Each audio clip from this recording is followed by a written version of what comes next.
நேர்களே, இந்த டீலிமிட்டேஷன் விவகாரம், மொழி கொள்கை பிரச்சனை, வக்ஃப் விவகாரம் இவையெல்லாம் அரசியல் அரங்கத்தில் ஒரு பக்கம் கனன்று கொண்டிருக்க, தமிழ்நாடு சட்டமன்றத்தில் முதலமைச்சர் ஒரு விஷயத்தை தெரிவித்திருக்கிறார்.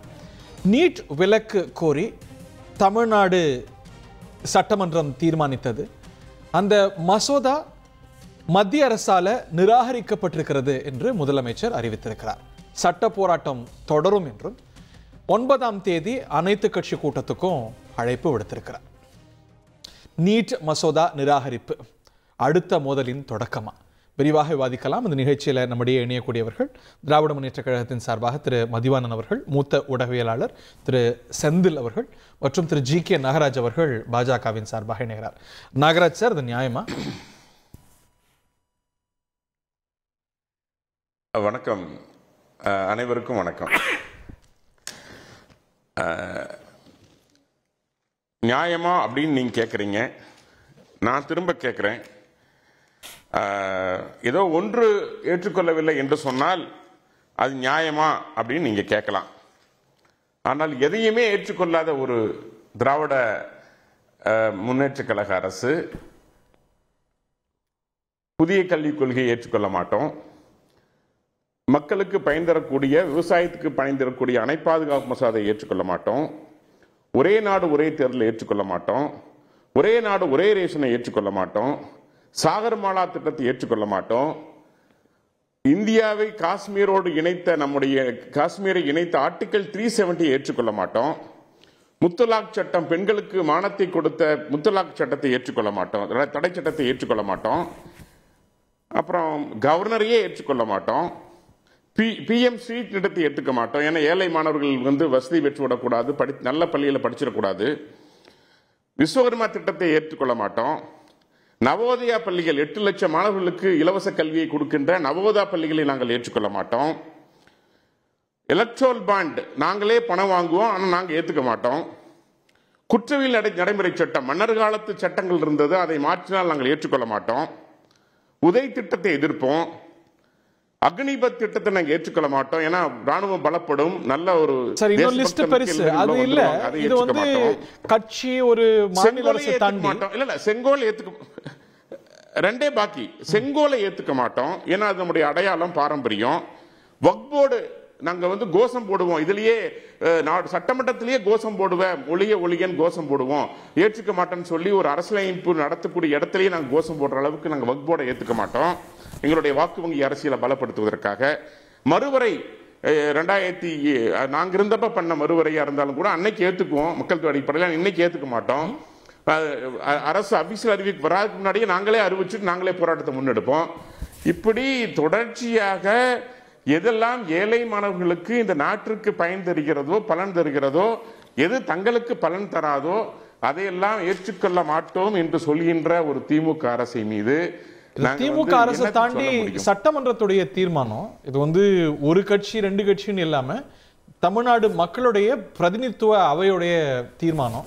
அதை இவ்வளவு நாள் உட்காந்துக்கிட்டு நிராகரிக்கும் பொழுது நிச்சயமா எதிர்வினை எழத்தன செய்யும். ஒரு அரசியல் சாசன சட்டத்திற்கு மாறுபட்டு, ஒரு உச்சநீதிமன்றத்தினுடைய தீர்ப்புக்கு மாறுபட்டு, வக்ஃப் போர்டு மட்டும் என்ன, வக்ஃப் போர்டு நேற்று நாடாளுமன்றத்தில் பாராளுமன்றத்தில் நிறைவேறி இருக்கிறது, அதையும் ஏற்றுக்கொள்ள மாட்டேன், அதுக்கும் கோஷம் போடுறீங்க. எப்படித்தாங்க அரசை நடத்துறது, எப்படித்தான் இந்தியாவை கட்டமைக்கிறது, எப்படித்தான் வலுப்படுத்துறது? இல்ல என்னதான் நீங்க சொல்ல வரீங்க? நாங்க தனி தமிழ்நாட்டை பிரிச்சு கொண்டு வரணும்னு சொல்ல வரீங்களா? இல்ல இந்த மக்கள் வலிமை பெற்று வரக்கூடாது, அறிவு பெற்று கூடாதுன்னு சொல்றீங்களா?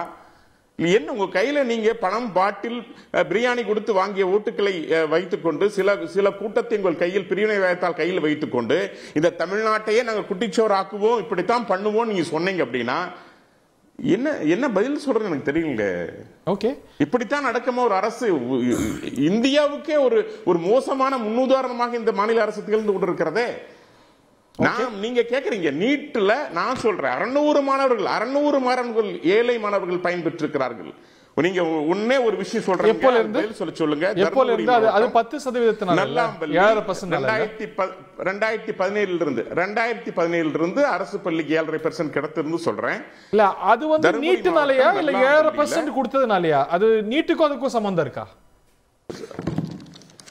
இல்லை நிச்சயமாங்க, நீங்க பணம் இல்லாம போய் நீட்டினால தானே சேர முடியுது. தயாநிதி மாறன் ஒரு கருத்து சொன்னாரு சார், 7% எப்பயும் கொடுத்திருக்கலாம் சார், வித் ஆர் வித்அவுட் போட்டு கொடுத்திருக்கிறேன் சார்.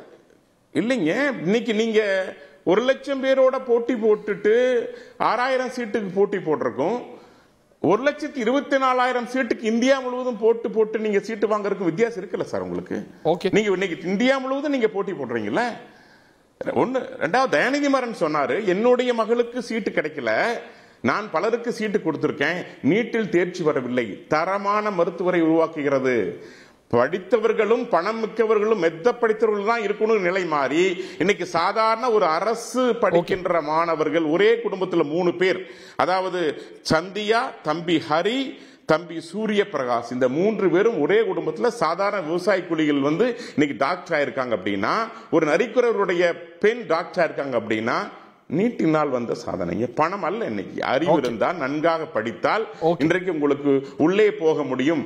MBBS ஆக உங்களுக்கு பணம் தேவையில்லை, படிப்பு இருந்தால் போதும். எளிமையான நீட் தேர்வை பாஸ் பண்ணா போதுங்கிற இந்த இதை நீங்க ஏற்றுக்கொள்ள மாட்டீங்கன்னா அப்ப என்ன சொல்றது சார்? என்ன சொல்றது சார்? செந்தில் சார் பதில் சொல்லுங்க. இதுல என்ன கேள்வி எழுது அப்படின்னா, இது வெறும் மத்திய அரசோட நிலைப்பாடு இல்லை, இதுல சட்ட நிலைப்பாடுகள் இருக்கு, உச்ச நீதிமன்ற தீர்ப்புகள் இருக்கு.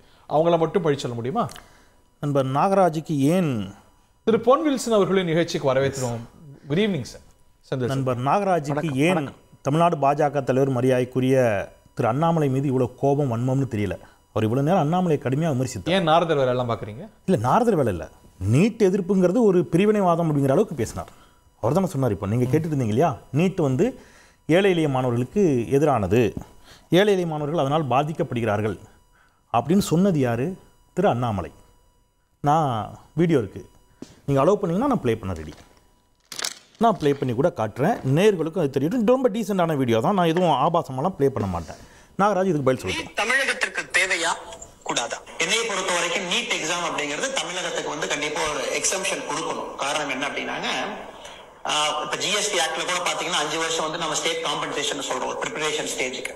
இப்போ தமிழ்நாட்டில் CBSE பள்ளிக்கூடம், இப்போ நான்லாம் பார்த்தீங்கன்னா ஸ்டேட் போர்டில் படித்த ஒரு ஆள், ஸ்டேட் போர்டில் தான் படிச்சிருக்கோம். நம்ம கல்வி அதே ரொம்ப தரமான கல்வி. இப்போ நம்ம ஸ்டேட் போர்ட் பெட்டரா, CBSE பெட்டரா, ICS பெட்டரான்னு சொல்றத விடங்க, people are used to a certain level of education. பீப்புளுக்கு அது பிடிக்குது, அந்த எஜுகேஷன் சிஸ்டம் கம்ஃபர்டபுளா இருக்காங்க.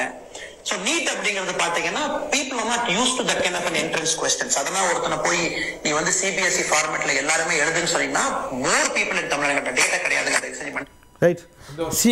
சார், அவர் பாஜக தலைவர் ஆவதற்கு சில மாதங்கள் எப்ப பேசினாருன்னு சொல்லுங்க. அதான் சார், பாஜக இளமை மாறி விட்டது.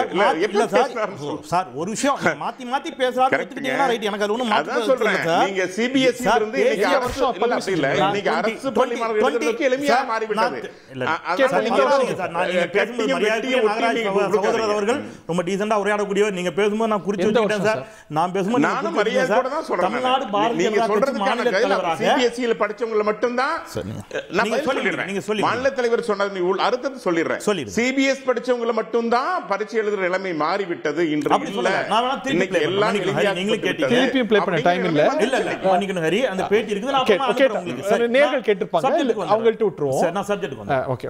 எந்த வருஷம் கேட்டார் அவர் பாஜக தலைவராக 2021 பதவியேற்கிறார். அதற்கு சில மாதங்களுக்கு முன்பு கொடுத்த பேட்டி இது. ரைட். பாஜக தலைவராக பதவியேற்பதற்கு ஒரு சில மாதங்களுக்கு முன்பு ஒரு தனியார் தொலைக்காட்சிக்கு அளித்த பேட்டி. ரைட். ஓகே, சரி. இப்போ இருக்கட்டும், சகோதரர் சொல்லுகின்ற பொழுது சொன்னார், சரி அதை கூட விடுங்க.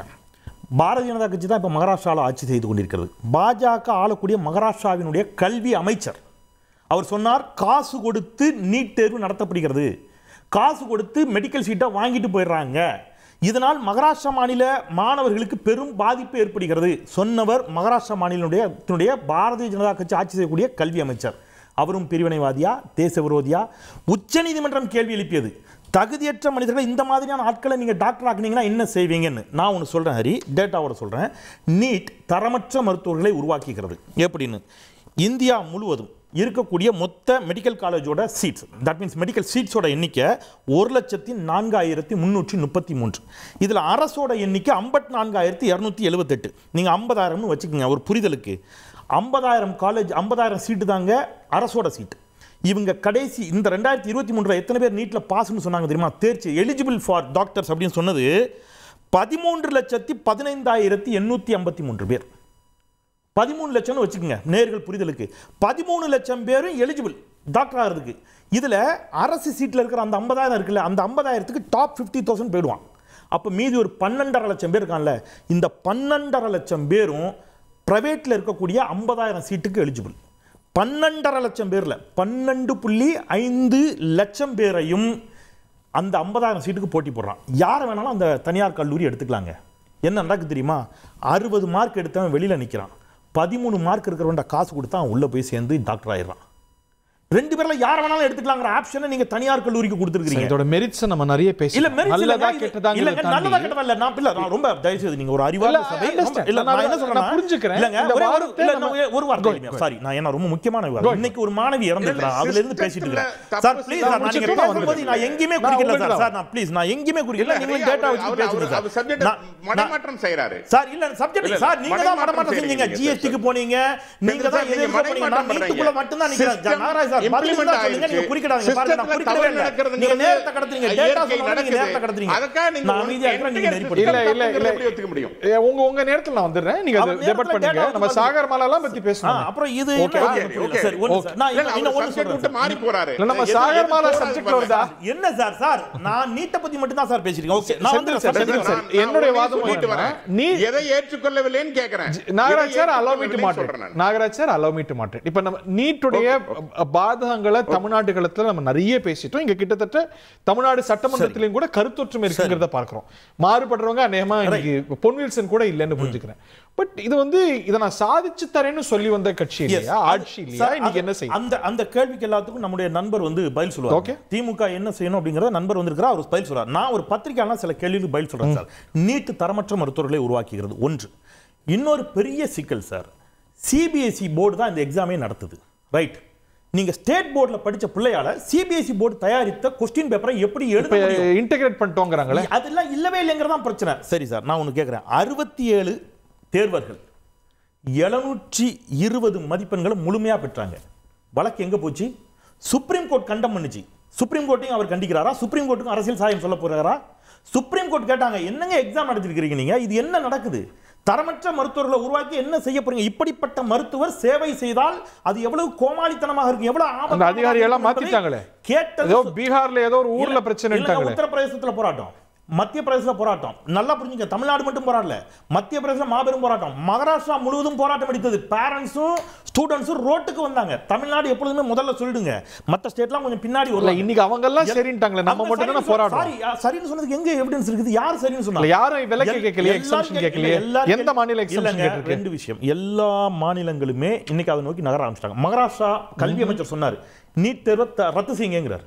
என்னங்க இது இவ்வளவு அநியாயம் நடக்குதுன்னு அவர் கேட்கிறார். இப்ப நான் திருப்பி என்ன சொல்றேன், என்னங்க நீட்டு தேர்வு வருவதற்கு முன்பாகத்தானே நான் மதிக்கக்கூடிய ஐயா நாகராஜ் அவர்களுடைய கட்சியை சேர்ந்த மரியாதைக்குரிய எங்கள் அக்கா டாக்டர் தமிழிசை சவுந்தரராஜன் ஆகச்சிறந்த மருத்துவர். நீட் தேர்வு எழுதி டாக்டர் ஆனாங்களா? அவருடைய கணவர் மிகச்சிறந்த மருத்துவர் ஐயா எங்கள் அண்ணன். நீங்க அவங்க நீட் தேர்வு எழுதி மருத்துவர் ஆனாங்களா? இன்னொன்னு நான் சொல்றேங்க, நீங்க இப்படி ஒரு சிஸ்டத்தை தயவு செய்து ஹரி சொல்லுங்க, அண்ணன் நாகராஜும் கேட்கட்டும். 98 விழுக்காடு எடுத்த நீங்க எங்களுடைய தங்கை அனிதாவை முட்டாள்ட்டாங்க, உனக்கு சீட்டு கிடையாதுட்டாங்க. 0 மார்க்குங்க, முட்டை மார்க் எடுத்தா நீ டாக்டர் ஆகலான்னு ஒரு சட்டத்தை கொண்டு வந்திருக்காங்க. நீட்டு பிஜில நீங்க எதை எழுத வேண்டாம், போய் பேப்பர் அப்படியே கொடுத்துட்டு வந்தா போதும், முட்டை மார்க் இருக்கணும். 0 இருந்தாலும் உங்களுக்கு நீட்டு பிஜில என்னது? இதை மரியாதைக்குரிய அண்ணாமலை அவர்களிடம் செய்தியாளர்கள் கேட்குறாங்க. அண்ணாமலை என்ன தெரியுமா சொல்றாரு, அந்த தனியார் காலேஜுக்கெல்லாம் ஒரு 2-3 வருஷமா நீட்டு பிஜில இடங்களே ஃபில் பண்ண முடியல. ஏன்னா அதுக்கு தேவையான மதிப்பெண்களை இந்த மாணவர்களால் எடுக்க முடியல. அந்த சீட்டெல்லாம் காலியா இருக்கு, இருந்துட்டு போட்டு உங்களுக்கு என்ன கவலை? தனியார் காலேஜில் காலியா இருக்குது இடம். அதனால நாங்க என்ன செஞ்சிட்டோம், 0 மதிப்பெண்கள் எடுத்திருந்தாலும் பரவாயில்லை, அவர்கள் நீட்டு பிஜிக்கு போகலாம் என்று நாங்கள் ஒரு சட்ட திருத்தத்தை திருத்திருக்கிறாங்க. உலகத்திலேயே 98 மதிப்பெண் வாங்கிய ஒரு மாணவிய முட்டாள் என்று சொல்லிவிட்டு முட்டை மார்க் வாங்கின ஒரு மாணவனை புத்திசாலின்னு சொல்லி மெடிக்கல் காலேஜுக்கு அனுப்புற ஒரு சிஸ்டம் இருக்குதுல்ல, இதை எதிர்த்தா நாங்க பிரிவினைவாதியா, தேச விரோதியா? Very valid points. திரு பொன்வில்சன், இது தமிழ்நாடு அரசு அனைத்து கட்சி கூட்டம் கூட்டிருக்கு. நீங்க இந்த மாச்சரியங்கள்லாம் மறந்து ஆதரவு தானே கொடுக்கணும் அதிமுக, இதுல குறைவா பார்த்துட்டு இருக்கீங்களே? இல்ல அதிமுக ஆதரிக்குது, ஆனால் எதை ஆதரிக்க வேண்டும் 80 வந்து நீங்கள் நாடகம் போடுகிறீர்களா என்ற கேள்விக்கு தான் அவங்க வராங்க. என்னன்னா நீட்டு நம்மளுக்கு தேவையில்லை அப்படின்றதுக்காக தரவுகள் நிறைய விவாதம் நம்ம ஏற்கனவே பண்ணியாச்சு. 8 ஆண்டுகளாக நீட் இருக்கிறது. இப்போ நீங்கள் கடந்த காலத்தில் பார்த்தீங்கன்னா, இப்போ ஒரு எரியிறதை அடக்கணும் அப்படின்னா, நீங்கள் கொதிக்கிறத அடக்கணும் அப்படின்னா எரியிறதை பிடுங்கணும். அப்படிதான் கடந்த காலங்களில் 1976 42வது அமெண்ட்மெண்ட் பிரகாரம் கல்வியை பொதுப்பட்டியலுக்கு கொண்டு போனது யார்? அதற்கு பிறகு 18 ஆண்டுகள் மத்தியிலே மைனாரிட்டி அரசாங்கத்தில் ஆட்சியில் இருந்த பொழுது திராவிட முன்னேற்ற கழகம் அந்த பொன்னான வாய்ப்பை ஏன் தவறவிட்டது? அந்த கல்வியை மீண்டும் 7வது அட்டவணையில் மாநில பட்டியலுக்கு கொண்டு வந்திருக்கலாம் அல்லவா? இது ஒரு கேள்வி. இரண்டாவது கேள்வி என்னன்னா, 2019 டிசம்பர் 21ஆம் தேதி மெடிக்கல் கவுன்சில் ஆஃப் இந்தியா அவர்கள் இந்த ஜிஓ போட்டு நோட்டிஃபிகேஷனை போட்டு வெளியிடுறாங்க. அதான் நீட் இந்தியா ஃபுல்லாக நடத்தப்பட வேண்டும்ன்று. நீங்கள் விதிவிலக்குன்றது தற்காலிக விதிவிலக்கு கிடையாது. கலைஞருடைய வார்த்தையை சொல்லணும்னா, சுற்றி நெருப்பு எடியும் பொழுது நடுவில் இருக்கிற கற்பூரம் எவ்வளவு காலம் பற்றி கொள்ளாமல் இருக்கும் அப்படின்ற ஒரு கேள்வி வரும். அதனால் இந்தியாவிற்கே நீட்டு தேவையில்லை என்று சொல்லக்கூடிய அதிகாரம் படைத்த இடத்திலே நீங்கள் இருந்தீர்கள். அந்த இடத்துல இருக்கும்போது நீட்டை கொண்டு வந்திருக்க தேவையே இல்லையே. நிறைய பேசிட்டோம் சார். இதெல்லாம் 2010 என்ன பழனிமாணிக்கு என்ன சொன்னார், நம்ம நிறைய பேசியாச்சு. இன்னைக்கு தமிழ்நாடு அரசு என்ன செய்யணும் அதை செய்தில்ல. இல்லை, இதை தான் நான் சொல்கிறேன். இப்போ என்னன்னா, நீங்கள் என்ன செய்ய போகிறீங்க? இப்போ நீங்கள் சொன்னது 2013 குலாம் நபி ஆசாத் ரெவ்யூ பெட்டிஷன் போட்டார். 3 பேர் அமர்வு பெஞ்ச் நீட் அரசியல் சாசனத்துக்கு எதிரானது.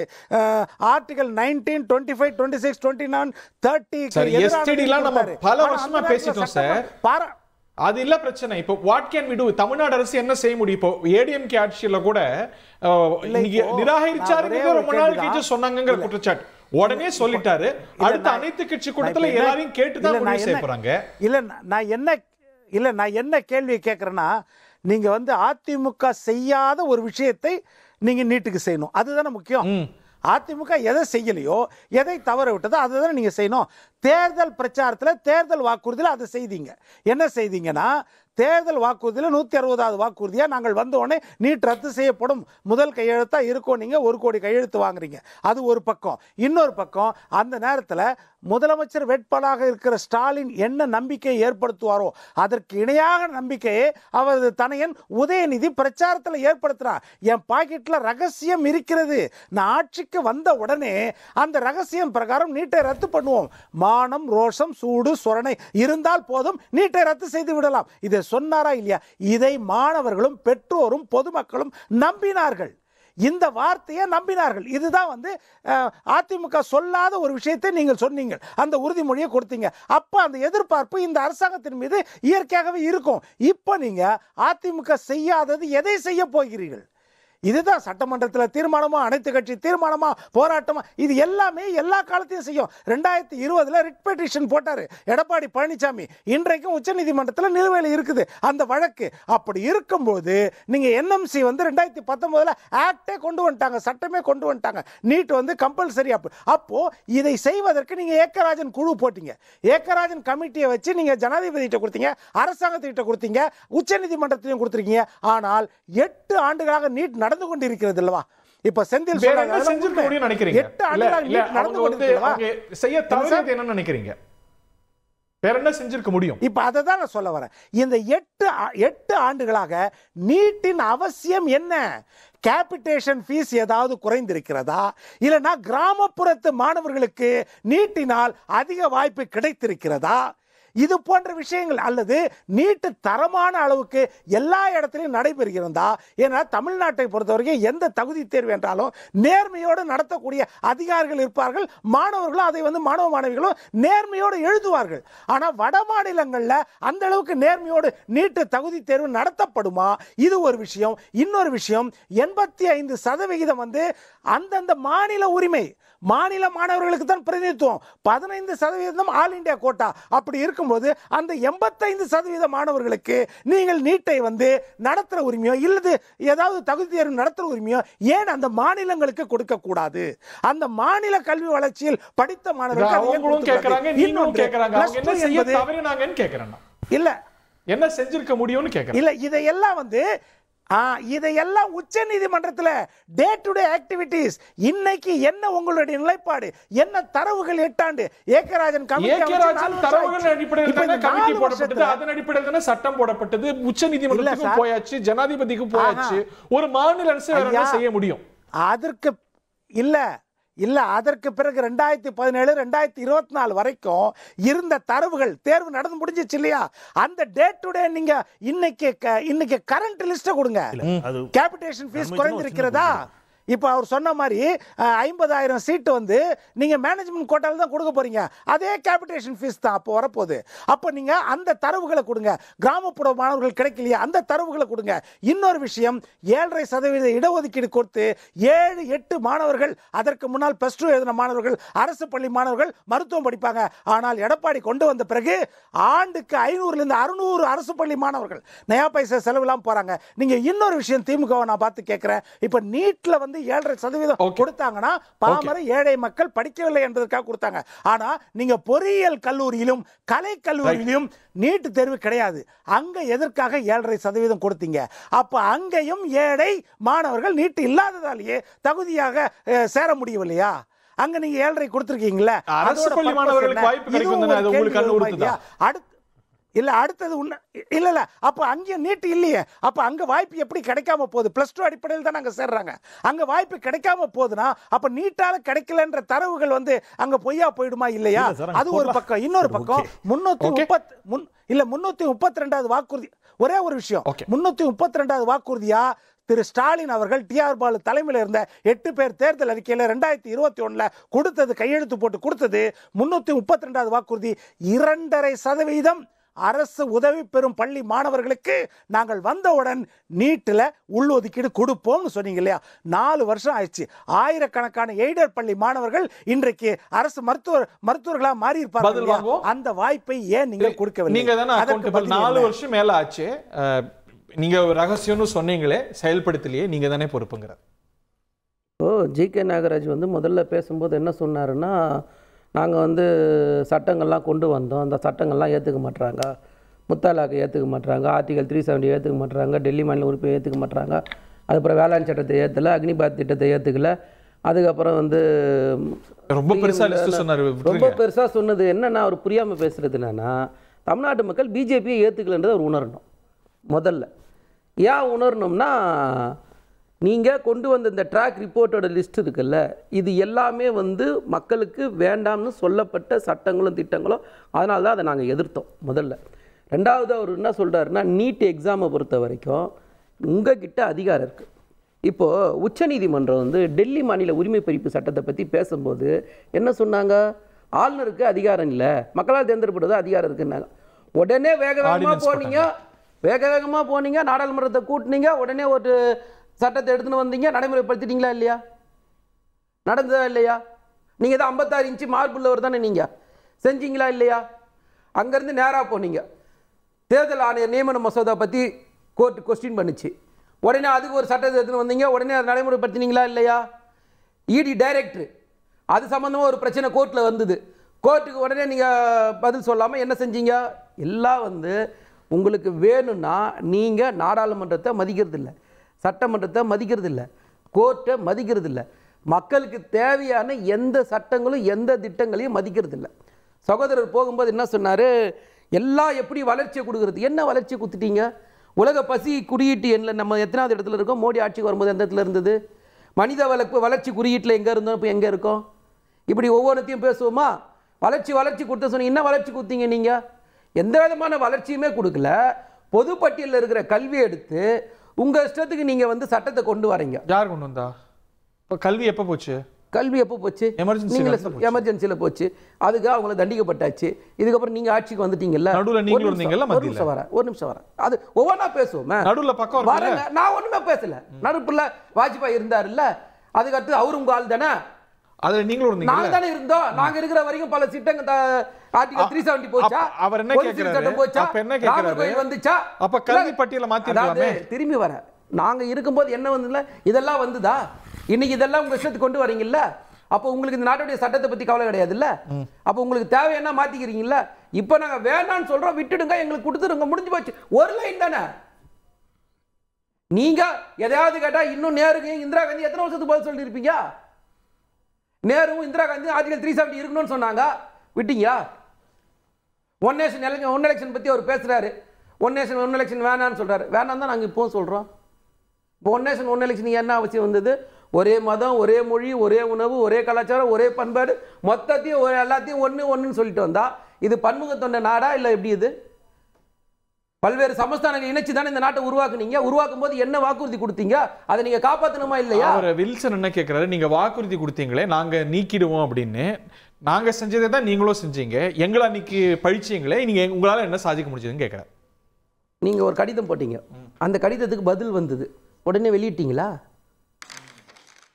வெளியிட்டீங்களா சார்? எவ்வளவு மாசம் வெளியிட்டாங்களான்னு கேக்குறேன். வெளியிட்டீங்களா? எவ்வளவு மாசம் வெளியில சொல்லுங்க பதில். இன்னைக்கு விஜயபாஸ்கர் எவ்வளவு நாள் சேர்த்து கேட்டுக்கலாம், குறிச்சு வச்சுக்கிட்டு கேட்டு பதில் சொல்லிட்டோம். சொல்லுங்க சார். கோர்ட்ல வர வரைக்கும் வேடிக்கை பார்த்துட்டு இருந்தீங்களா இல்லையா? இன்னைக்கு நேத்து வருது, இன்னைக்கு முதல்ல சட்டமன்றம் கூட்டுறாரு, இன்னைக்கு முதலமைச்சர் அதுக்கு பதில் சொல்றாரு, உடனே அனைத்து கட்சி கூட்டத்தை கூட்டுறாரு. இதே வேகத்துல நீங்க செயல்பட்டு இருந்தா அந்த பிரச்சனை வந்தே இருக்காது. நான் திரும்ப கேட்கிறேன் சார், அம்மையார் இருக்கிற வரைக்கும் 3 சட்டத்தை உள்ள வர விடலை. உதயமின் திட்டம், உணவு பாதுகாப்பு மசோதா, நீட் வந்து அதுக்கப்புறம் யாரால் சார் வந்தது? கொஞ்சம் தயவு செஞ்சு மனசாட்சியோட பேசணும். விதி விலக்கு இருந்ததா இல்லையா? அது வரைக்கும் உடனடியாக நடைமுறைப்படுத்தப்பட்டது யாரோட ஆட்சியில்? செஞ்ச துரோகம் மொத்தமா அதிமுகவும் பாஜகவும் கூட்டணி சேர்த்து பண்ணீங்க. இதே வாய் தான் சொல்லிச்சு அதிமுக. என்ன சொன்னாங்க? நாங்க நெருங்கிய நட்போட இருந்து தமிழ்நாட்டுக்கு தேவையானதெல்லாம் கொண்டு வந்தோம், 11 மருத்துவக் கல்லூரி கொண்டு வந்தோம். பெருமையா பேசுனீங்கல்ல. 11 மருத்துவக் கல்லூரி கொண்டு வரும்போது எங்களுக்கு நீட்டு விலக்கு வேணும் கேட்டு வாங்க வேண்டியதானே? அன்னைக்கு நீங்க 2 பேரும் ரொம்ப நண்பர்களாக தானே இருந்தீங்க. உங்களுடைய சப்போர்ட் இல்லாம நாடாளுமன்றத்தில் ஒரு மசோதா பாஸ் ஆச்சா? சிறுபான்மையினர் இனத்துக்கு மொத்தமா துரோகம் பண்ண கட்சி நீங்க 2 பேர் தானே. போகும்போது நாகராஜ் பேசுறாரு, வகுப்பு போர்டு மசோதா பத்தி பேசுறாரு. நாடாளுமன்றத்தில் நிறைவேறிச்சுன்றதுக்காக அது மக்கள் வந்து ஏத்துக்க முடியுமா? இது அளவுக்கு இன்னைக்கு 48% பேர் அதை எதிர்த்து ஓட்டு போட்டிருக்காங்களா? அது என்ன கணக்கு? அப்போ நீங்க கொண்டு வர எல்லாமே மக்களுக்கு எதிரான சட்டங்களும் திட்டங்களும் கொண்டு வந்துட்டு அதை பெருமையா உட்காந்து பேசுறீங்க. கேட்கறது விலக்கு கேட்கறோம் சார். ஒரே 1 நிமிஷம் சார், முடிஞ்சு போயிடுச்சு சார், விட்டுடுங்க, அவ்வளவுதான். நான் கேட்கறது இன்னைக்கு நம்ம பார்த்துட்டு தான் இருக்கோம்.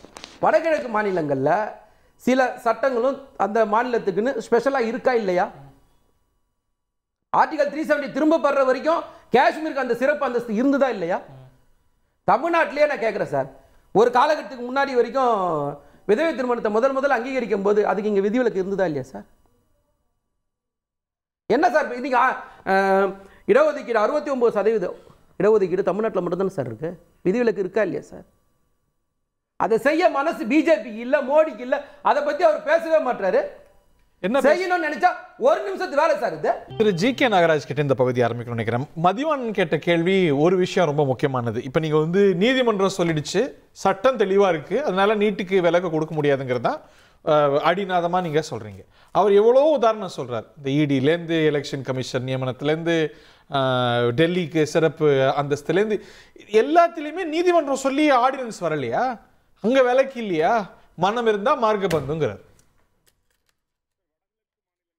சார், வடகிழக்கு மாநிலங்களுக்கு ஆர்டிகல் 371 கொடுக்கப்பட்டிருக்கிறது. அது மாதிரி தமிழ்நாடு கொடுத்துடலாமான்னு கேளுங்க. அந்த சிறப்பு அந்தஸ்து கொடுத்துடலாமா, 371 கொடுத்துடலாமான்னு கேட்டு அவர் கொடுக்கலாங்கிறாரு. அந்த அந்தஸ்து கேட்க சொல்லுங்க, கொடுத்துருவோம். சிறப்பு எந்த பிரச்சனையும் கிடையாது. கேள்விக்கு நேரடியா பதில் வரணும். இந்த கேள்விக்கு அந்த கேள்விக்கு என்ன சம்பந்தம் இருக்கு? சிறப்பு அந்தஸ்து வேணும், இல்ல இல்ல இடஒதுக்கீடுக்கு 69% இடஒதுக்கீடு இருக்கு. பதில் வந்துடுறேன். சோ கேக்குறீங்க, நான் பதில் சொன்னா நீங்க கேட்க மாட்டீங்க. இதான் சார் உங்க பிரச்சனை. நீங்க போன டிபேட் அததான் பண்றீங்க. நீங்க கேக்குறீங்க, நான் பதில் சொல்றேன். இங்க சண்டை போடாதீங்க. நான் கொடுத்து நீங்க சொல்லிட்டீங்கல்ல, முதலமைச்சரை கேட்க சொல்லுங்க சார். நான் வேண்டாம்னு சொல்ல, முதலமைச்சரை பிரைம் மினிஸ்டர் கேட்க சொல்லுங்க. எங்களுக்கு 371 வேணும்னு கேட்க சொல்லுங்க. வடகிழக்கு மாநிலங்களை போல இல்ல சார், அது இல்ல வாதம். அது இல்ல சார், இல்ல சார், 370 விட்டுருங்க. அது வந்து தனி. இப்ப எவ்வளவு விஷயம் நீதிமன்றம் ஒரு விஷயத்தை சொல்லியும், நீதிமன்றம் சொல்லியும், ஐ அண்டர்ஸ்டாண்ட், நான் புரிஞ்சுக்கிறேன். நீதிமன்றம் எவ்வளவு விஷயத்தை சொல்லியும் அதுக்கு எக்ஸெப்ஷன் கொடுத்திருக்குல்ல மத்திய ஆர்டினன்ஸ். ஐயோ நீதிமன்றம் சொல்லிடுச்சே நம்ம போகல இல்ல, அங்க கொடுத்தீங்க இல்ல, அந்த மாதிரி தானே இங்க வந்து மக்களால தேர்ந்தெடுக்கப்பட்ட ஒரு அவை ஒரு முடிவு எடுக்குது எக்ஸெப்ஷன் கோரி. அது ஒரு கட்சி எடுக்கல, ஒரு அக்ராஸ் த ஐல் எடுக்குது அப்படிங்கும்போது அதை மதிக்கணுமா வேண்டாமான்னு கேட்குறேன். சார், மத்திய அரசு மக்களால் தேர்ந்தெடுக்கப்பட்டது தானே. 80% இந்தியாவை ஆண்டு கொண்டிருக்கிற பாரதிய ஜனதா கட்சி நல்லாட்சியை பார்த்து தானே எங்களுக்கு ஆதரவு கொடுத்துருக்காங்க, ஓட்டு போட்டிருக்காங்க. ஒரு பொதுப்பட்டியல் இருக்கிற கல்வியில பொதுவாக ஒரு விஷயத்தை இந்தியா முழுவதும் செயல்படுத்துறப்போ நாங்க மட்டும் தனித்தீவா இருப்போம் அப்படின்னா என்ன காரணம் நீங்க சொல்லுமல்ல. நீங்க சொல்ற காரணம் எதுவுமே ஏற்புடையது அல்லவே. நீங்க வெறும் உங்களுடைய நீங்க ஒரு வாக்குறுதி கொடுத்தீங்க மக்களை ஏமாத்துறதுக்காக. நீட் அப்படிங்கிற ஒரு விஷயத்தை கொண்டு புதுகரமா கொண்டு மக்கள் நிறுத்துனீங்க. கல்வியில் சிறந்த தமிழ்நாடு இது, சாதாரணமான தமிழ்நாடு அல்ல, கல்வியில் சிறந்த தமிழ்நாடு. அந்த தமிழ்நாட்டு மக்கள் படிக்க மாட்டாங்க அப்படின்னு நீங்களே ஒரு செய்தியை பரப்பி விட்டு அனிதா எப்ப சூசைட் பண்ணிட்டாங்க, யாரை பார்த்துக்கு சூசைட் பண்ணாங்க? ஸ்டாலின் அவர்களை வந்து சந்திச்சதுக்கு அப்புறம் தான் அவங்க சூசைடே பண்ணிட்டாங்க. அந்த அளவுக்கு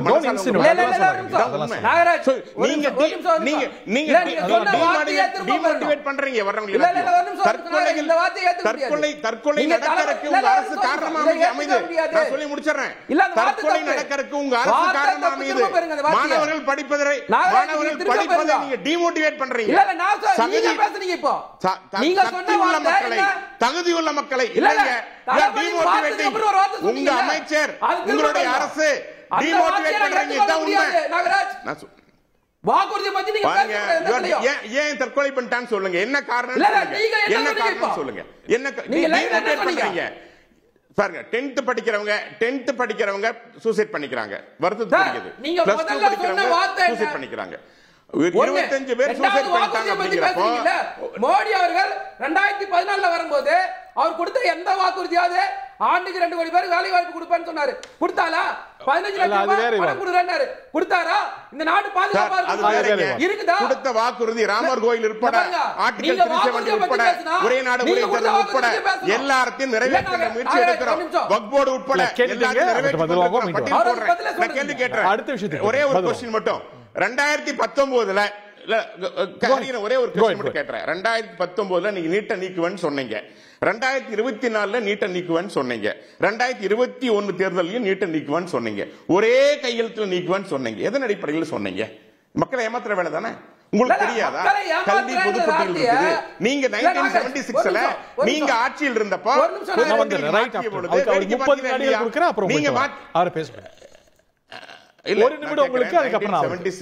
பொதுப்பட்டியலுக்கு மாறியதப்போ நீங்க ஆட்சியில் இருந்தீங்களா இல்லையா? நீங்க 71 ஆட்சியில் இருந்தீங்களா இல்லையா? 18 ஆண்டு காலம் நீங்க கூட்டணி ஆட்சியில் இருந்தீங்களா இல்லையா? நீங்க மாற்ற முடியாது என்று தெரிந்ததை எதற்காக தேர்தலுக்காக ஓட்டு வாங்குவதற்காக பொய் வாக்குறுதியை கொடுக்கறீங்க? இப்பவும் ஒத்துக்க வேண்டியதானே? முடியாது, மாற்ற முடியாது. சரி, ஒரு வெள்ளை அறிக்கை கொடுங்கன்னு கேக்குறோம். ஏன் வெள்ளை அறிக்கை தர மாட்டேங்கிறீங்க? எத்தனை மாணவர்கள் ஃபெயில் ஆனாங்க, எத்தனை பேர் பாஸ் ஆனாங்க, கொடுங்க. இன்னைக்கு வரைக்கும் கொடுங்க. நான் உறுதியா சொல்றேன், இன்றைக்கு ஏழை எளிய மாணவர்களுக்கு இல்லைங்க. அவர் சொல்றாரு, பாலகுருசாமி அவர்கள் சொல்றாங்க, நீட் என்கின்றது ஏழை எளிய மாணவர்களை மருத்துவர்கள் ஆக்கி இருக்கிறது அப்படிங்கிறாரு. இது உண்மை, ஆதாரத்தோட கொடுத்திருக்காரு. அது மாதிரி ஒரு குழுவை போடுங்க, நல்ல குழுவை போடுங்க. ஏகராஜன் என்ன சொன்னாரு? 85,000 பேர் கொடுத்தாங்க, 1.5 லட்சம் பேர் எக்ஸாம் எழுதுறாங்க சார். 75,000 பேர் கொடுத்து அப்படி சொல்லிட்டு அப்படிங்கிறாரு. தெளிவா ஒரு குழுவை போடுங்க, மக்கள்கிட்ட கேளுங்க, வெளிப்படையா செய்யுங்க சார். அதை நாங்க சொல்றோம், மக்கள் விரும்புகிறார்கள். நீட் தேர்வு மக்கள் விரும்புகிறார்கள். நீங்க விரும்பல. நான் சொன்னேன், பட்டியலில் 25 திட்டங்களை மக்களுக்கு நன்மை வைக்கிற விஷயத்தை நீங்க விரும்பல. மக்கள் எங்களுக்கு 80% இந்தியாவை ஆள்ற ஆட்சி அதிகாரத்தை தமிழ்நாட்டு மக்கள் பாரதிய ஜனதாவை மோடியை புறக்கணிச்சிருக்காங்க. முதல்ல ஒரு விஷயத்தை நீங்க புரிஞ்சுக்கணும். ரெண்டாவது, வாக்குறுதியை பத்தி பேசுறதுக்கு எந்த இடத்துலயும் பிஜேபிக்கு தார்மீக உரிமையே இல்ல. ஏன்னா 2014 இருந்து இந்த மக்கள் மதவாதத்தால மட்டும்தான் நீங்க ஆட்சி வரீங்க. எந்த இடத்துலயும் கொடுத்த வாக்குறுதி நீங்க நிறைவேற்றவே கிடையாது. விலைவாசியை கட்டுப்படுத்துவேன்னு சொன்னீங்க, டாலருக்கு நிகரான ரூபாயோட மதிப்பு கட்டுப்படுத்த சொன்னீங்க. எங்கேயாவது நிறைவேற்றினீங்களா? நான் கேட்டது என்ன? எங்களுக்கு சிறப்பு அந்தஸ்து கொடுக்கணும், எங்களுக்கு இதுக்கு விதிவிலக்கு கொடுக்கணும்னு சொன்னா நீங்க நான் வடகிழக்கு மாநிலங்களை பத்தி பேசுறீங்க. வடகிழக்கு மாநில உதாரணம் எதுக்கு சொல்லப்பட்டதுன்னா அது இருக்கா இல்லையா? தெளிவா சொன்னேன்.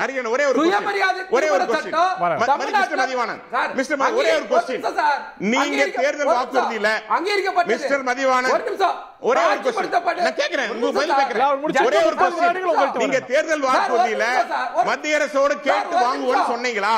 சார், ஒரு மத்திய அரசோடு கேள்வி கேட்டு நாங்கள் இப்ப விதிவிலக்கு வாங்கி ஜல்லிக்கட்டுக்கு தருவோம்னு சொன்னீங்களா? ஜல்லிக்கட்டுக்கு இருக்காங்க. எதன் அடிப்படையில் சொன்னீங்க? ஒரே கையெழுத்துல நீங்க எப்படி சொன்னீங்கன்னு சொல்லுங்க. கேட்ட கேள்வி அத கேக்குறேன் நான் முதல்ல. வேற எப்படி எதன் வாங்க முடியும்? அடிப்படையில் சொன்னீங்க? ஒரே கையெழுத்துன்னு சொன்னீங்க. நாகராஜ் அது கல்வி பொதுப்பட்டியல இருந்து இல்ல நான் ஒரே ஒரு क्वेश्चन கேக்குறேன். அது எமர்ஜென்சி. ஒரே நிமிஷம் சொல்லுங்க. ஒரே நிமிஷம். நாகராஜ் அவர் என்ன கேக்குறாரு? விதிவிலக்கு வாங்குவேன்னு சொல்லி இருக்கணும். அவங்கள நம்பியா வாக்குறுதி கொடுத்தீங்கன்னு கேக்குறாரு. புரியல. அவங்கள நம்பியா வாக்குறுதி கொடுத்தீங்க. இப்போ ஒண்ணே சொல்றேன். நீங்க எங்க சொன்னீங்களா மத்திய அரசு சொல்லி வாங்கி தருவோம்னு சொன்னீங்களா? ஒரே கையெழுத்து எதுன்னு கேக்குறேன் நானு. இல்ல மத்திய அரசு நம்பியாங்க அவங்க வாக்குறுதி கொடுத்தாங்க. அவங்க தான் செய்ய மாட்டாங்கன்னு தெரியும். அவங்க நிலைப்பாடு என்னன்னு தெரியும். தெரிஞ்சுதானே வாக்குறுதி கொடுத்தீங்கங்கிறது அவர் கேள்வி. அரசியல் சாசன சட்டத்தை நம்பினோம் சார். அரசியல் சாசன சட்டம் இறையாண்மை மிக்க மாநில சட்டப்பேரவைக்கு என்று கொடுத்திருக்கக்கூடிய அதிகாரங்களை நம்பினோம் சார். மக்களால் தேர்ந்தெடுக்கப்பட்ட ஒரு அரசினுடைய குரலுக்கு ஒன்றிய நாகராஜ் சார், நீங்க கொஞ்சம் அமைதியா இருங்க சார் ப்ளீஸ். அதை மதிக்காத போக்கை கேள்வி கேட்கணும். எனக்கு நண்பர் வில்சன் அவருடைய கருத்துல கூட அவர் திமுக கொடுத்த வாக்குறுதியை பொலிட்டிக்கலா கொஸ்டின் பண்ணதுல பிரச்சனை இல்லை, அதுக்கு மதிவானன் பதில் சொல்லிட்டாரு. ஆனா ஒருத்தர் அடிக்கிறாருங்க, ஒருத்தரை அடிக்கிறவரை அடிக்காதுன்னு சொல்ல வேண்டிய இடத்துல அவர் தான் அடிப்பார்னு தெரியுமே, நீ எப்படி அந்த அடியிலிருந்து தப்பிப்பேன்னு எல்லோரும் அடி வாங்குகிறவரையே கேள்வி கேட்கறது இருக்குல்ல. நான் ஒரே அப்படிதானே வில்சனை கேட்டீங்க 5 வருஷத்துக்கு முன்னாடி. எஸ், அதுல ஒரு ரீசன் இருக்குங்க. எக்ஸாக்ட்லி ரைட் கொஸ்டின், ரொம்ப ரைட் கொஸ்டின். ஏன் அந்த கேள்வி வந்துச்சு தெரியுமா? அதிமுகவும் பாஜகவும் கூட்டணியில் இருந்த காரணத்தினால். பக்கத்து நாட்டில் நடந்த போரை நிறுத்தணும்னு திமுக நோக்கி ஏன் கேட்டாங்க? காங்கிரஸ் கூட்டணியில் இருந்த ஒரே காரணத்தினால. இல்லைன்னா திமுக அன்னைக்கு ஜெயலலிதா அம்மாவை பார்த்து யாரும் அந்த கேள்வி கேட்கல. ஸோ நீங்க கூட்டணியில் இல்லாமல் இருந்ததா உங்களுக்கு அந்த கேள்வி வந்திருக்காது. நீங்க கூட்டணியில் இருந்தீங்க ஒன்று. வேற என்ன செஞ்சாங்கன்னு வில்சன் அவர்கள் கேட்டார். நாடாளுமன்ற மாநிலங்களில் உள்ள நம்முடைய திருச்சி சிவா அவர்கள் இதற்குன்னு ஒரு தனி தீர்மானத்தை கொண்டு வந்தபோது அந்த தனி தீர்மானத்தை விவாதத்திற்கு எடுத்துக்கொள்ளலாமான்னு ஒரு வாக்கெடுப்பு நடந்துச்சு இது தொடர்பாக. அதுல கூட அதிமுக கலந்து கொள்ளவில்லை. ரைட், அதை விட்டுருங்க. இப்ப நான் ஒரு விஷயம் சொல்றேங்க. தமிழ்நாடு மட்டும் தான் இதுக்கு ரொம்ப வேலிடான பாயிண்ட் ஏற்பீங்க. அதுக்கு பதில் வாங்கிட்டு உங்கள்கிட்டயே வரேன். That's a promise. திரு வில்சன் அவர் கேட்கறது ரொம்ப வேலிடான பாயிண்ட். அன்னைக்கு நீங்க கூட்டணியில் இருந்தீங்க, சோ அதனால அந்த அக்கௌண்டபிலிட்டி உங்களுக்கு இருந்தது.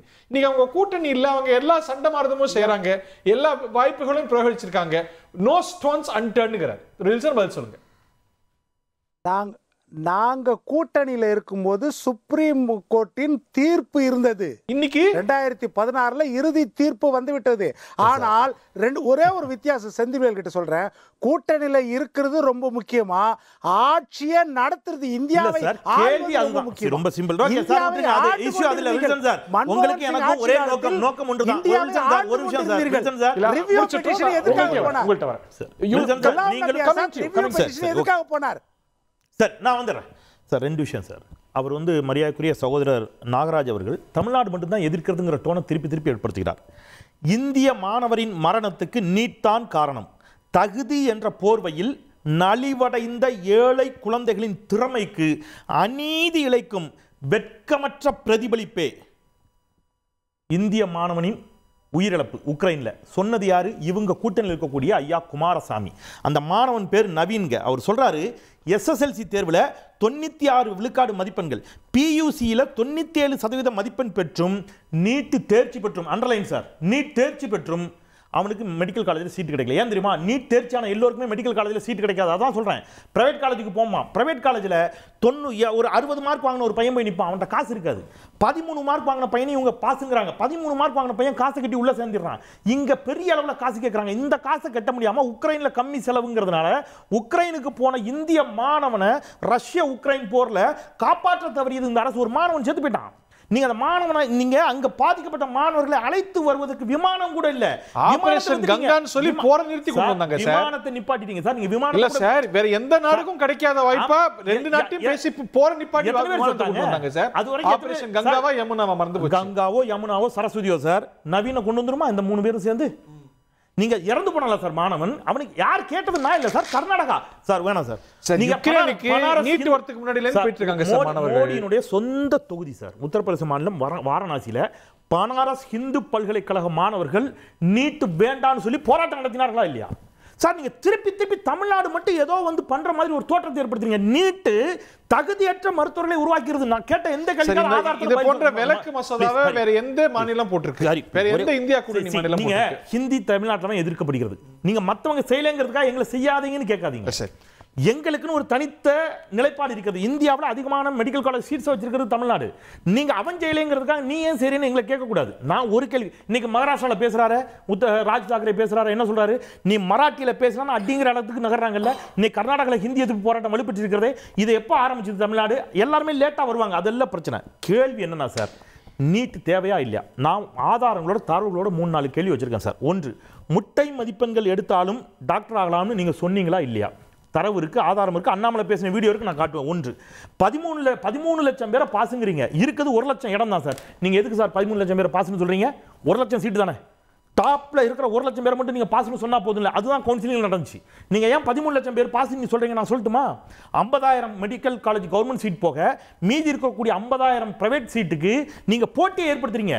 தனியார் முதலாளிகள், பெருமுதலாளிகள் கொள்ளையடிப்பதற்காக நீங்க திட்டமிட்டு செய்றீங்க. 12.5 லட்சம் பேரும் எலிஜிபிளா சார் 50,000 சீட்டுக்கு? அது நீங்க பதிலே சொல்லல. 98% மதிப்பெண் எடுத்த மாணவனோ மாணவியோ முட்டாளுங்கிறீங்க. அவன் மனம் உடைஞ்சு போய் என்ன செய்யறான்? சூசைட் பண்றான். நான் என்ன கேட்கிறேன், மற்றதுக்கெல்லாம் ஹிந்துன்னு பேசுவீங்க, இறந்து போன மாணவர்கள் பெருவாரியானவர்கள் ஹிந்து தானே, நீங்க அதுக்காக கூட கவலைப்பட மாட்டீங்களா? கண்ணீர் சிந்த மாட்டீங்களா சார்? நீங்க, நான் ஒரே ஒரு கேள்வி சார், நீங்க இதே பேசுறாரு, இங்க எதிர்க்கிறீங்க நீட்டை ஆரம்பத்திலேருந்தே தமிழ்நாடு எதிர்க்கிறது, திமுக எதிர்க்குது, அதிமுக எதிர்க்குது. ஆனா இவங்க இதெல்லாம் மாத்தி மாத்தி பேசியிருக்காங்க. நான் சொல்லிட்டு ஜிஎஸ்டி முதலமைச்சராக இருக்கின்ற பொழுது, குஜராத் முதலமைச்சராக இருக்கின்ற பொழுது மரியாதைக்குரிய நம்முடைய பிரதமர் நரேந்திர மோடி என்ன சொன்னார்? இன்னைக்கு என்ன சொல்றாரு? நீங்க உங்க மாநிலத்துக்கு நிதி கேட்கும்போது முதலமைச்சராக இருக்கும்போது எப்படி கேட்டீங்க? குஜராத் வஞ்சிக்கப்படுகிறது, ஒன்றிய அரசு நிதி கொடுக்க மறுக்கிறது. இப்ப பிரதமரான என்ன சொல்றீங்க? தமிழ்நாடு அதே வார்த்தையை சொல்லுகின்ற பொழுது இல்ல சோ மாத்தி மாத்தி பேசாதீங்க, தமிழ்நாட்டை வஞ்சிக்காதீங்க. நீட் தரமற்ற மருத்துவர்களை உருவாக்கி. ஹரி ஒரே ஒரு பதில் மட்டும் அவருக்கு இல்ல, அவரு போட்டி அதிகமா அப்படிங்கிறாரு. +2ல 4.5 லட்சம் பேர் எழுதுறாங்க மிஸ்டர் ஹரி. 4.5 லட்சம் பேர்ல 1 லட்சம் பேர் வந்து ஃபர்ஸ்ட் குரூப் எழுதுறாங்க. 1 லட்சம் பேர் 6,000 சீட்டுக்கு போட்டியிடுறாங்க. கிடையாது. Sorry sir, you are wrong. குறைக்கவே இல்லையா? தப்பா பேசினா எப்படி நான் குறிக்காம இருக்க முடியும்? சாரி சார், கிடையவே கிடையாது. ஒவ்வொரு சொல்லுங்க எப்படி சொல்லுங்க, எவ்வளவு பேர் எழுதுறாங்க? அந்த எவ்வளவு பேர் எழுதுறாங்க? 97 எடுத்தவனுக்கு இடம் கிடையாது. அடுத்த வருஷம் கட் ஆஃப் மாறும் சார். மெடிக்கல் காலேஜ் 98ல கவுன்சிலிங் முறையில சார் 1 லட்சம் பேர் 98 இருக்காங்க. பேசாதீங்க சார். 1 லட்சம் பேர் 98 இருக்காங்க. வணங்கி கேக்குறேன் தயவு செய்து சார். 1 லட்சம் பேர் 98 இருந்தா யார் சீட் தருவீங்கன்னு சொல்லுங்க சார். செத்து போடுங்க சார். ப்ளீஸ் சார், பேசாதீங்க. பொலிட்டிக்கலா பேசலாம். 1 லட்சம் பேர் 98 இருந்தா யாருக்கு தருவீங்கன்னு சொல்லுங்க ப்ளீஸ் சார். தயவு செய்து ஒரு நிமிஷம் பொறுமையா கேளுங்க. யாருக்கு தருவீங்கன்னு சொல்லுங்க சார். ஒரு தேர்வு வேண்டாமான்னு கேக்குறேன். நான் சொல்றேன் சார். இல்ல சார், கிடையாது சார், கிடையாது சார். நான் என்ன சொல்றேன்னா சார், கிடையாது. ஏன்னு கேளுங்க சார். எப்படி கிடையாது? நான் சொல்றேன் சார். போட்டி 1 லட்சம் பேர் போட்டி 1 லட்சம் பேர் 98 இருந்தாங்கன்னா சார் 1 லட்சம் பேர் 98 என்ன பதில்? எப்படி வாய்ப்பு? நான் என்ன பேசுறது? 1 லட்சம் பேர் 98 எடுத்தா என்னன்னு கேக்குறாரு. சீட் கம்மியா இருந்தனா என்ன பண்ணுவீங்க? ரெண்டு விஷயம். தியரிட்டிக்கல் பாசிபிலிட்டி இல்ல. வில்சன் சார், ஒரு நேரா வரல. ஒரு நிமிஷம். 1 லட்சம் பேர் நேரத்தை போயிடும். ஒரு வாதம் தான். முதல்ல இருந்த கவுன்சிலிங் இந்த மெத்தட் கிடையாது. இப்ப நீங்க இந்த மெத்தட கொண்டு வந்திருக்கீங்க. 13 மார்க் எடுத்தவங்க கூட டாக்டர் ஆகலாம்னு சொல்லிருக்கீங்க. 98 மார்க் எடுத்தவங்க டாக்டர் ஆக முடியாதுங்கறீங்க. இதுக்கு உங்ககிட்ட டைரக்டா எந்த பதிலும் இல்ல. நாகராஜ் சார் சுருக்கமா திரு வில்சன் எஸ் இல்ல அதுதான் அத செந்தில்வேல் சொல்றது ஒரு தவறான புரிதல்ல. என்னன்னா கொஞ்சம் சொல்லி முடிச்சிடுறேன். கொஞ்சம் வெயிட் பண்ணுங்க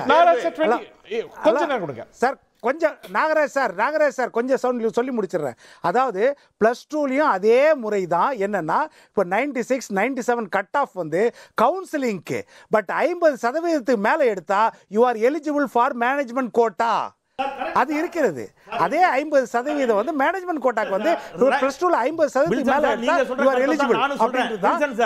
வில்சன் சார், நீங்க சொல்ற கருத்தை தான் நான் சொல்றேன். ஒரே ஒரு நிமிஷம் சார், ஒரே ஒரு கேள்வி தான் சார். பிராக்டிகலா சொல்லுங்க. தமிழ்நாட்டுல எத்தனை சீட் இருக்கோ அத்தனை சீட்டுக்கு ரிவர்ஸ்ல மதிப்பெண் போட்டு வருவாங்க. கரெக்டா சார்? கடைசி சீட் எதுல முடியுதோ அதோட பிரைவேட் காலேஜ் முடிஞ்சு, கவர்மெண்ட் காலேஜ் முடிஞ்சு, பிரைவேட் காலேஜ் முடிஞ்சு. கரெக்டா இல்லையா? அது மட்டும் சொல்லுங்க. ஆமா, கவுன்சிலிங் முடிஞ்சு. அவ்வளவுதான் சார். நான் அத தான் சொல்றேன். இங்க அப்படி இல்ல சார். 13 லட்சம் பேர் சார் நீங்க சொல்றா சார், நானும் சொல்றேன். 13 லட்சம் பேர் பாஸ்னு சொல்றாங்கங்கற. நீங்க அத புரிஞ்சிக்க மாட்டேங்கிறீங்க. வில்சன் சார், கோ ஹெட். உங்களுடைய இறுதி கருத்தாவும் இல்ல. இன்னைக்கு நான் என்ன சொல்ல வரேன் அப்படின்னா, நீங்க வந்து ஏகே ராஜன் கமிட்டி முடிஞ்ச பிறகு கிட்டத்தட்ட 3-4 வருஷமா தேர்தல் நடந்துருச்சு. நீங்க day to day current affairs என்ன, நீட் எதற்காக நாங்க அதாவது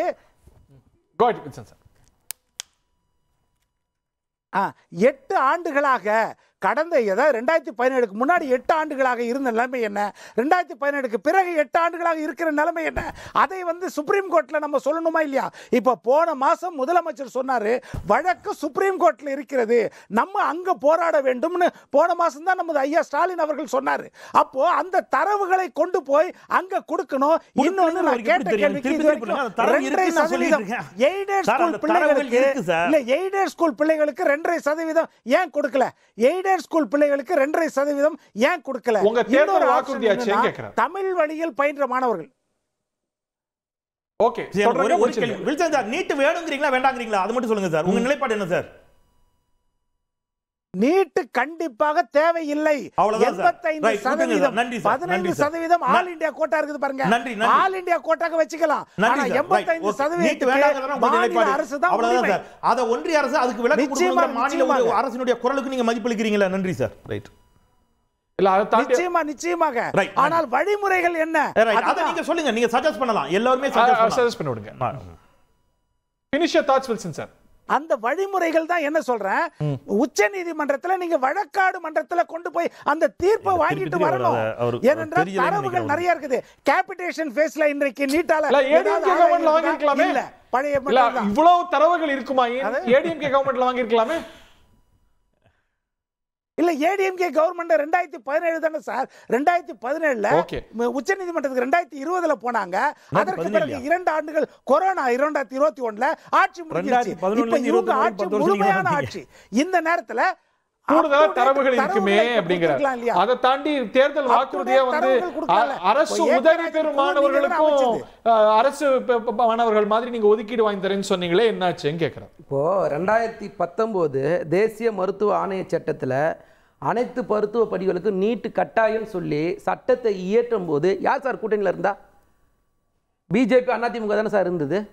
என்ன சார் பொன்வில்சன் சம்பந்தமே எல்லாம் பேசுறாரு. ரெண்டாவது, ஏகே ராஜன் கமிட்டி எதுக்கு சார் அமைச்சாங்க?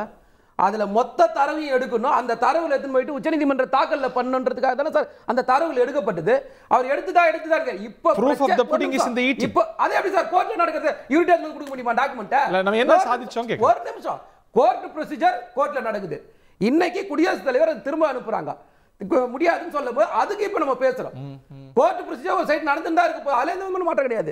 திரும்பவும் சொல்றேன், சட்ட போராட்டம்ன்றது திமுகவுக்கு ரொம்ப சாதாரணமாக அதை டீல் பண்ணுவாங்க. நீங்கள் நினைக்கிற மாதிரிலாம் அடிமையாக இருந்து மொத்தத்துக்கும் ஆமா சாமி போட்டு போன மாதிரி நாங்கள் போட்டு போகிற ஆள் கிடையாது. நேற்று மசோதா நைட்டு 12 மணிக்கு நைட்டு 2 மணிக்கு ஒரு மசோதாவை நீங்கள் ஓகே பண்ணுறீங்க, காலைல 10 மணிக்கு அதை எதிர்ப்பு தெரிவிக்கிறோம். அதுதான் தளபதி. அதை கண்டித்து தீர்மானம் நிறைவேற்றுறோம். அதுதான் தளபதி. திரும்பவும் சொல்கிறேன், தமிழ்நாட்டு மக்களுக்கு தேவையில்லாத சட்டங்களும் திட்டங்களும் கொண்டு வராதீங்கன்னு நாங்கள் சொல்கிறோம். நீங்க தான் கொண்டு நடைமுறைப்படுத்தும் போது இருக்கிறீங்கன்னு சொல்றோம். நீங்க எதையுமே ஈஸியா கடந்து போயிருங்க. ஒரே ஒரு விஷயம், எங்க ஒரே கேள்வி, 56 இன்ச்சு மார்பிள் நீங்க நேரு கொண்டு வந்தது, இந்திரா காந்தி கொண்டு வந்தது, ராஜீவ் காந்தி கொண்டு வந்து எல்லாத்தையும் வேணான்னு சொல்லிட்டு உங்களுக்கு வேண்டப்பட்டதை நடைமுறைப்படுத்துறீங்கல்ல. எங்களுக்கு எங்க மக்களுக்கு வேணும்னு ஒரு சட்ட விதிவிலக்கு கேட்கிறோம். அதை கொடுத்துருங்க, முடிஞ்சு போச்சு. கொடுப்பீங்களா கொடுக்க மாட்டீங்களா? சொல்லுங்க நாகராஜ் சார் இறுதி கருத்து. சார், 1, 2 இல்ல, எதெல்லாம் மக்களுக்கு நன்மை பயக்கிறதோ அதை ஏற்றுக்கொள்ளாத அரசாக திராவிட அரசு இருக்கிறது. இரண்டாவது, இந்த மக்கள் பாஜக அரசின் மீது வெறுப்பை திணிக்கின்ற வகையில் எல்லா திட்டங்களையும் எந்த திட்டங்களையும் ஏற்றுக்கொள்ளாமல் தொடர்ச்சியாக வெறுப்பை தொடர்ந்து மத்திய அரசின் மீது பொழிந்து கொண்டு வருகிறது. இதெல்லாம் முக்கியமாக தமிழ்நாட்டை பின்னோக்கி தள்ளி கொண்டிருக்கிறது. மாணவர்கள் தயாராக இருக்கிறார்கள், படிக்க தயார். 1,20,000 எண்ணிக்கையில் சீட்டுகள் இருக்கிறது. அந்த சீட்டுகளை பெற போட்டியிட இல்லாமல் வெறும் 6,000 சீட்டுகளை மட்டும் பெற வேண்டும். மெத்த படித்தவர்களும் பணமுள்ளவர்கள் மட்டும்தான் மருத்துவ கல்வி பெற வேண்டும் என்பதில் திமுக தெளிவாக இருக்கிறது. கல்வியை வியாபாரமாக மாற்றி இருக்கிறது திமுக. 10 வினாடி கல்வியை வியாபாரமாக மாற்றி மருத்துவத்தின் மூலமாக பணத்தை பெற்றுக் கொண்டிருக்கிறது திமுக. பெண்கள் அதிக கல்வி கொடுக்கிற மாநிலம் பணக்காரர்கள் மட்டும்தான் படிக்க முடியும் என்ற நிலையை உருவாக்க நினைக்கிறது திமுக. கேள்வி என்னன்னா, நாங்க எந்த இடத்துல பின்தங்கிட்டோம் அவர் நிரூபிக்கணும். திருநாகராஜ் போற போல விட்டு போக கூடாது வார்த்தையை. திருநாகராஜ் எந்த திட்டத்தையும் ஏத்துக்கல. ஒண்ணு, எங்க திட்டம் வேணுங்க, எந்த திட்டத்தையும் ஏத்துக்கல. ஒண்ணு இல்ல நேரடியான சவால் விடுற கேட்டிங்க சார். தொழிலே போயிட்டீங்க. இங்க இருந்து தொழிற்சாலை தெலுங்கானா ஆந்திரா போயிட்டு இருக்கு. இன்னைக்கு முக்கியமான இண்டஸ்ட்ரி கேரியர் ஏசி கம்பெனி 9000 கோடி முதலீடு போயிருச்சு சார். தொழிலமைப்பு பட்டியலிருந்து பின்னுக்கு வந்தாச்சு. ரொம்ப பேக்ல போயிட்டு இருக்கீங்க. வெரி டேஞ்சரஸ் சிச்சுவேஷன்ல இருக்கோம் நாம. கடன்ல முதல்ல இந்தியாவுல கடன்ல முதல் மாநிலம் தமிழ்நாடு. ஆனா 14வது பணக்கார முதலமைச்சர், 14வது பணக்கார முதலமைச்சர் இருக்காரு. ஆனா நாடு மட்டும் கடன்ல இருக்கு. தமிழ்நாடு இந்தியாவுல முதல் மாநிலம் கடன்ல இருக்கு சார். ஆமா, இந்தியா முதலமைச்சர் பணக்காரர், 14வது பணக்காரரா இருக்காரு முதலமைச்சர். இல்ல அதுக்கெல்லாம் ஆதாரம் இல்ல, தவறா பேசுறீங்க. ஒரு சப்ஜெக்ட் இல்லங்கறத முதலமைச்சர்கள் பட்டியல்ல 14வது பெரிய பணக்காரர் தமிழ்நாட்டு முதலமைச்சர். ஒரு நிமிஷம் மதி, ஒரே மதிவான ஒரு நிமிஷம். நேரம் இல்ல, ஒண்ணு நேரம் இல்ல. ஒரு வரி தான் சுருக்குமா, ஒரே ஒரு வரி. மக்கள் ஏற்றுக்கல நீட்ட அரசு இது பண்றாரு. நீட் விலக்கு பெற்று தருவோம் என்று சொன்ன கட்சிகளை நம்பி மக்கள் வாக்களிக்கிறார்கள். அப்ப மக்கள் விரும்புகிறார்கள் நீட் வேண்டாம் என்று. உங்களுக்கு ஓட்டு போடல. ஏன் தெரியுமா? நீங்க நீட்ட திணிச்சதனால ஓட்டு போடல. உங்களுடைய எந்த 10 seconds you have the last word. மக்கள் அபிலாஷைகளை சட்டமன்றம் நிறைவேற்றுது, அதை மதிக்கணுமா இல்லையா நீங்க? சார், மக்கள் எவ்வளவு ஓட்டு வாங்கி திமுக ஆட்சிக்கு வந்தாங்க, எதிர்க்கட்சிக்கு எவ்வளவு மக்கள் ஓட்டு போட்டாங்க?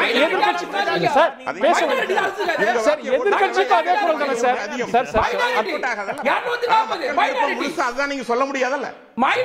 இல்ல சார், இல்ல சார், இல்ல மோடியே பின்னாடி சார், வாரணாசியில மோடியே நான் அதேதான் சொல்றேன் சார். நானு நீங்க நன்றி, வணக்கம். அது எல்லாத்துக்கும் பொருந்தல.